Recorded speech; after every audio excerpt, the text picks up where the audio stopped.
हरिओम। आप सभी को प्रणाम और गणेश चतुर्थी की ढेर सारी बधाइयाँ और शुभकामनाएं। हम हैं नानतीन बाबा आश्रम सिद्धेश्वर महादेव मंदिर नीलम कॉलोनी में। यहाँ पर गणेश चतुर्थी की तैयारियों की कुछ झांकियाँ आपको देखने को मिलेंगी। यहाँ पे सारे आंटी लोग आए हुए हैं कलश लेके। ये यहाँ इसमें जल भर के इसकी स्थापना करेंगी और ये सब अपने पहाड़ी कुमाऊनी परिधान में हैं जो बहुत खूबसूरत लगते हैं। और यहाँ पे लोग जल चढ़ा रहे हैं। सब लोग अपने अपने कार्यक्रम में व्यस्त हैं मंदिर में। तो इसी दौरान मैं आपको एक छोटी सी कथा सुनाती हूँ गणेश जी की, और आप देखते रहिए कैसे यहाँ पे सब तैयारी चल रही है। और हाँ, गणेश जी के स्वागत के लिए ये लोग साथ में बैंड बाजे वाले भी लाए हैं, ये खूब जोर शोर से लगे हुए हैं। अच्छा सुनिए, भगवान गणेश जी का जन्म गणेश चतुर्थी के रूप में मनाया जाता है और भगवान गणेश जी प्रथम पूज्य हैं। तो घर में जब हमारे कोई भी काम होता है तो पहले इन्हीं की पूजा की जाती है, जिससे उस कार्य में कोई विघ्न ना आए और निर्विघ्न हमारा कार्य संपन्न हो।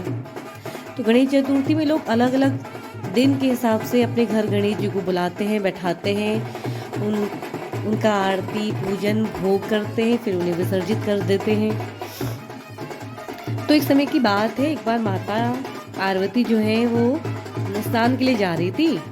तो उन्होंने स्नान के दौरान अपने शरीर की मैल से ना एक पुतला बनाया और फिर उन्होंने प्राण डाल दिए और पुतले का नाम उन्होंने गणेश जी रख दिया।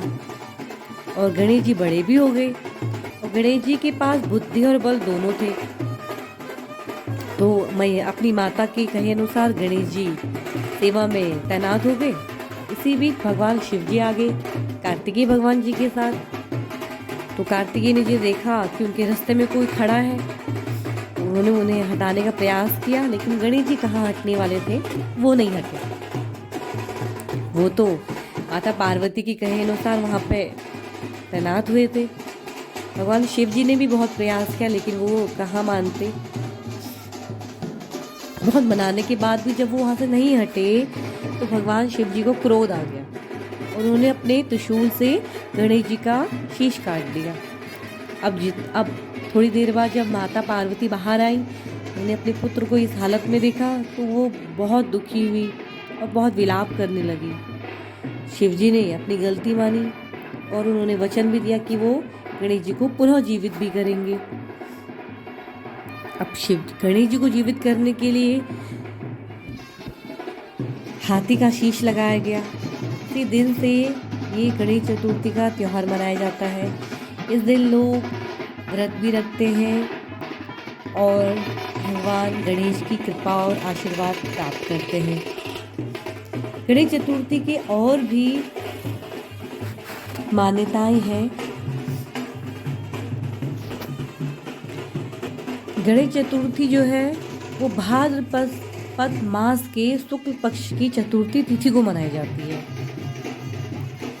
जो कि सितंबर और अक्टूबर के बीच में मनाई जाती है।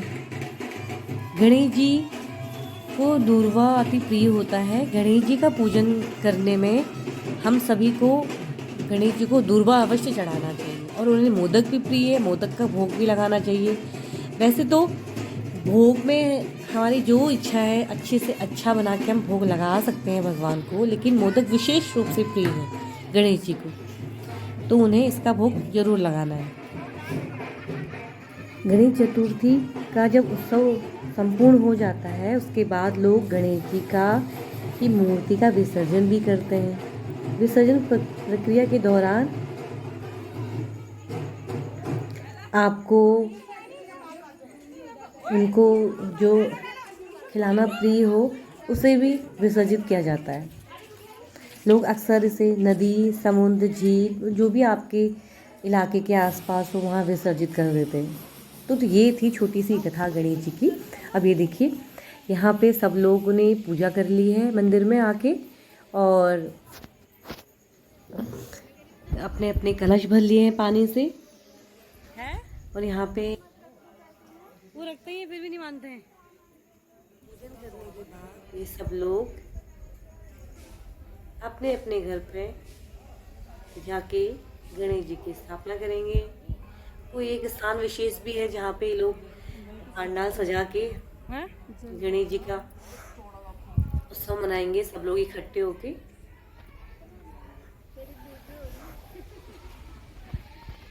ये हमारे पहाड़ी कुमाऊनी परिधान में पिछोड़े का बहुत रिवाज है जो इन्होंने पहना है।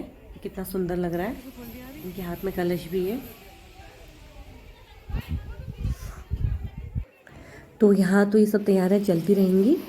इस दौरान मैं आपको एक कथा और सुनाती हूँ। एक बार क्या होता है, देवताओं में ना बहुत विपत्तियाँ आ जाती हैं, तो वो मदद मांगने के लिए भगवान शिव जी के पास जाते हैं। और उस बीच क्या होता है, भगवान शिव जी के पास कार्तिकेय जी और गणेश जी दोनों बैठे होते हैं। तो शिव जी कहते हैं दोनों से कि तुम दोनों में से कौन इनकी समस्याओं को, इनकी विपदाओं को दूर कर सकता है। तो दोनों ने कहा कि हम दोनों वो कार्तिकेय भगवान जी बोले मैं कर सकता हूँ, गणेश जी बोले मैं कर सकता हूँ। तो इस पर भगवान शिव जी ने दोनों की परीक्षा ली।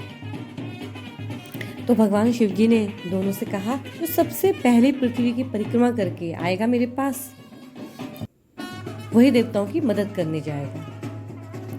तो शिव जी के वचन सुनते ही भगवान कार्तिकेय का वाहन तो मोर है, वो तो मोर पे बैठ के चल दिए।